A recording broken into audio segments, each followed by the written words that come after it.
Vote যত কাছে আসছে, সত্য আর মিথ্যার সীমারেখা জনগণের দৃষ্টিভঙ্গিকে ততই ঝাপসা করে তুলছে। এবার নির্বাচনী হাওয়ায় সবচেয়ে বড় অস্ত্র হয়ে উঠেছে ভুয়া ফটোকার্ড। ফেসবুকে ছড়ানো এসব ফটোকার্ড দেখতে হুবহু সংবাদ মাধ্যমের মতো।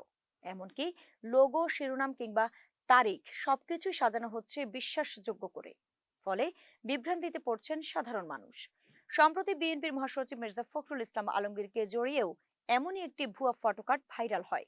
সেখানে তার ছবির সঙ্গে লেখা হয়, নির্বাচনের পরে বিএনপি চাঁদাবাজি কমিয়ে দেবে। কার্ডটি তৈরি করা হয়েছিল একটি বেসরকারি টেলিভিশন চ্যানেলের নকশা নকল করে। কিন্তু যাচাই করে দেখা গেছে ওই চ্যানেল এমন কোনো সংবাদ বা ফটোকার্ড প্রকাশই করেনি। এমনকি পুরোপুরি একটি মিথ্যার উপর দাঁড়িয়ে মন্তব্যের ঘরে শুরু হয় বিভ্রান্তি আর বিদ্রুপের ঝড়। এমন গুজব শুধু এক দলেই সীমাবদ্ধ নয়।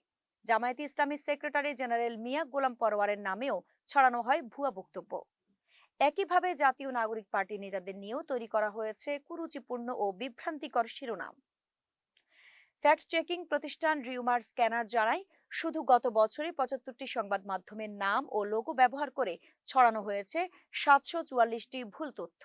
আর ডিসমিস ল্যাব বলছে এসব গুজবের ৭৪%ই ছড়িয়েছে গণমাধ্যমের ফটোকার্ড নকল করে। বিশেষজ্ঞরা বলছেন, নির্বাচনের আগে সবচেয়ে বড় দায়িত্ব এখন সচেতনতা বৃদ্ধি।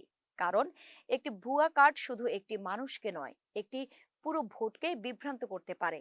এমন একটাই এটা আবার দিচ্ছি